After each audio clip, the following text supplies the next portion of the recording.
How to be happy, according to the wisdom of Seneca. Lucius Annaeus Seneca was a prominent Roman philosopher and playwright, known for his foundational works on Stoicism. He believed that happiness is an internal matter and wrote a book specifically about happiness, De Vita Beata, which outlines the path to happiness within the context of Stoic philosophy. Let's explore 10 ways we can find happiness through Seneca's teachings. 1. Live with regret. Seneca claimed that good character is the only guarantee of lasting, carefree happiness. The ultimate goal of Stoicism is eudaimonia, a happy, smoothly flowing life.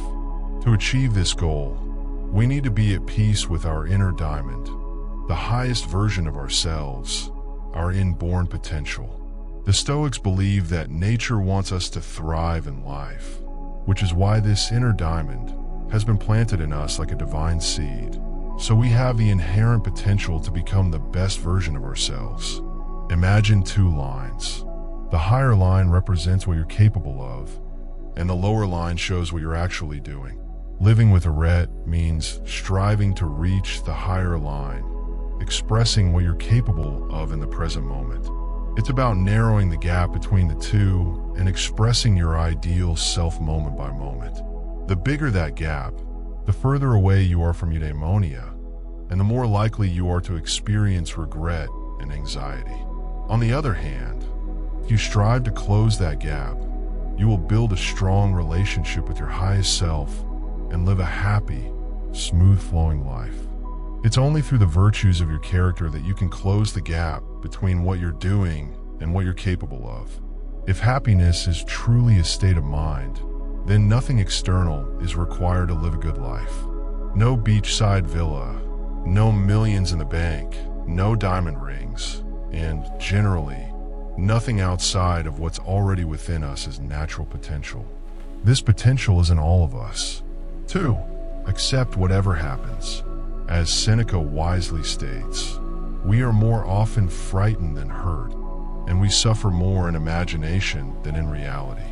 Imagine holding your favorite childhood toy or doll, something you cherish deeply. Now, walk over to the window, open it, and throw your doll out into the street. You stay inside, hoping for a sunny day and some good luck. Suddenly, life becomes an emotional roller coaster beyond your control. People step on your doll, cars run over it, and other unfortunate events occur that you never even thought of. While no one would actually throw their cherished possession away like this, isn't that exactly what we do to ourselves by worrying about things outside our control? We worry about things like, will they like me back? Will I get the job? Why am I not taller or more attractive? Worrying about things we cannot directly influence causes unnecessary emotional suffering. This is why the Stoics encourage us to take that imaginary doll back into our own hands and decide whether we allow it to be kicked around. The point is, Stoicism urges us to focus on what we can control and accept whatever we cannot. There are only two things within our control: our voluntary actions and our judgments. We can decide what events mean to us and how we choose to react to those events. Everything else is beyond our control. We have 3 levels of influence over the world. High influence, our choices, judgments, and actions. Partial influence, health, wealth, relationships, and the outcomes of our behaviors. And no influence, weather, ethnicity, and most external circumstances. We often compromise our happiness by worrying about things that are outside our control. We cannot change what already is, but we can choose how we respond to the circumstances. 3. Take responsibility. To quote Seneca, the wise man looks to the purpose of all actions, not their consequences. Beginnings are in our power, but fortune judges the outcome, and I do not grant her a verdict upon me. Stoicism teaches that we are responsible for both our happiness and our unhappiness. Taking responsibility for how we handle circumstances increases our chances of achieving eudaimonia, flourishing.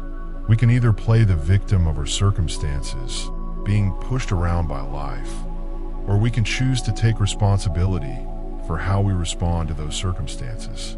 This ability to choose is called the freedom of choice. When something happens that affects us, it serves as a stimulus. How we react is our response. Often, our reactions happen automatically, unconsciously, and rarely align with our best self.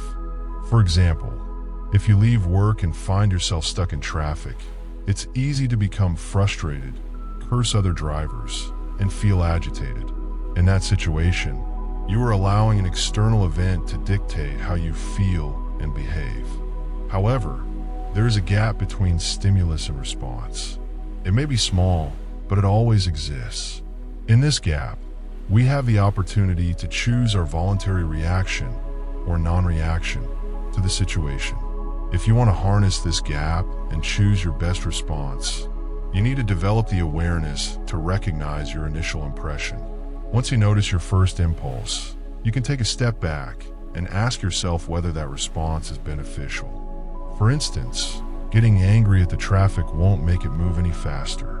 By realizing this, you can opt for a more productive alternative, like listening to an audiobook or enjoying relaxing music. This way, you're thinking before reacting, taking control of the situation rather than being controlled by it.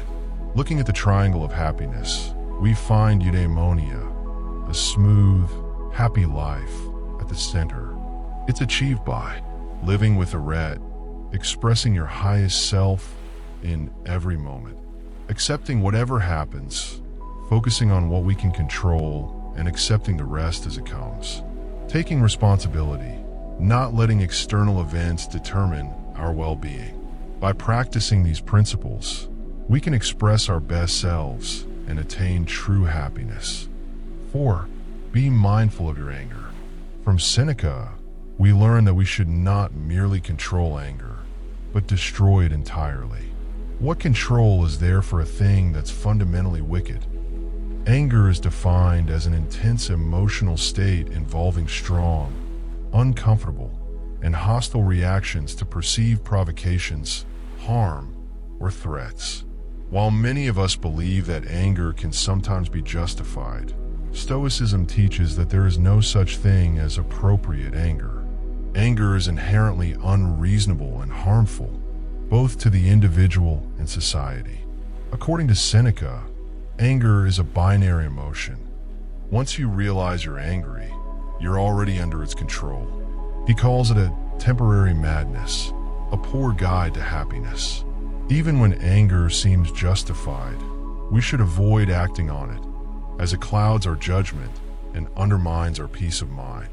Anger interferes with problem-solving and clear thinking, leading to rash and rigid behavior. While fear drives us to avoid situations, anger propels us to confront and attack. It motivates revenge and retaliation. Therefore, Seneca advises us to be mindful of our anger triggers so we can catch and neutralize them before they escalate. 5. Know where you're going. Seneca says, "If a man knows not to which port he sails, no wind is favorable." A happy life is a journey, but you can't follow it without knowing your destination. Many of us live without a clear purpose, focusing on studying, working, and family until old age, without reflecting on the meaning of life. This lack of direction often leads to unhappiness. To live a meaningful life, you must know who you are, what you want, and how to achieve your goals.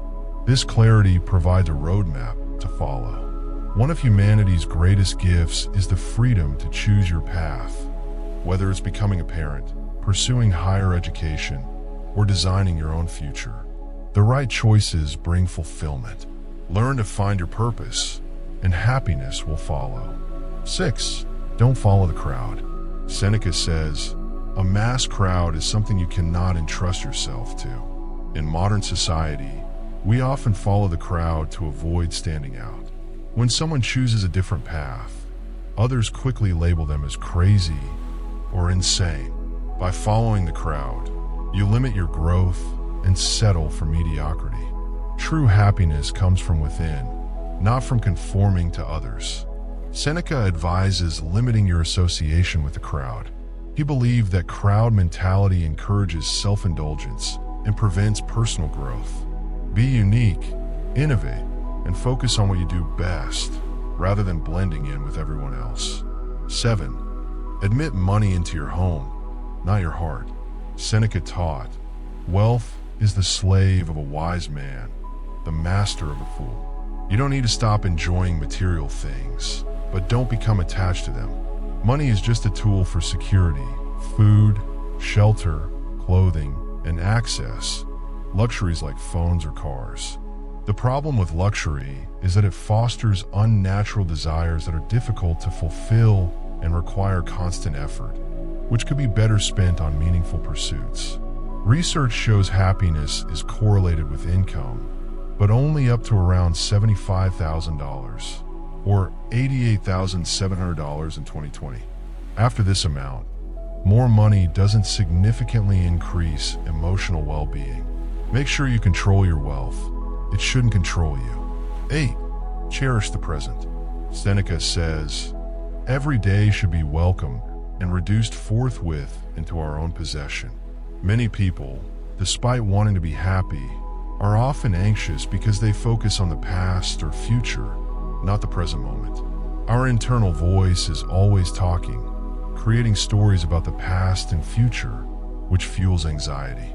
The solution is to be present. If you're honest, your current situation is likely free from serious problems. You have shelter, food, and options in the moment. Happiness is right here, waiting for you. Cherish each day as a gift and treat it as the most wonderful day of your life. 9. Give without expectations. Seneca teaches that wherever there is a human being, there's an opportunity for kindness. Recent studies show that giving to others can make us happier, sometimes even more than spending on ourselves. As children, receiving a gift was exciting. Even without knowing what was inside, we felt joy because it was for us. As we grow older, we discover that giving gifts can be just as thrilling as receiving them. The joy of making someone happy is worth far more than any material possession.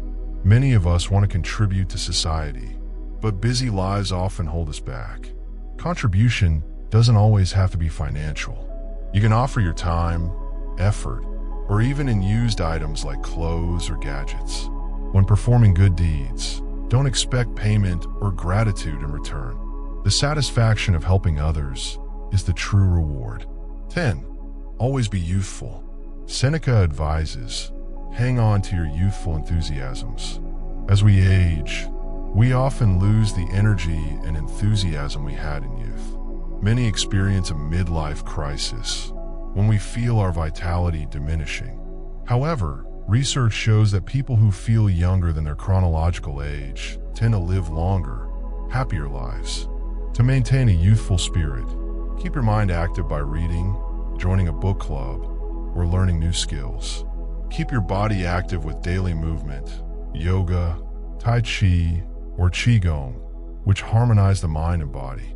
Stay socially active by strengthening relationships with family and friends, and spend time with those who make you laugh. Laughter is a powerful way to stay alive. Laugh with your heart, mind, and soul.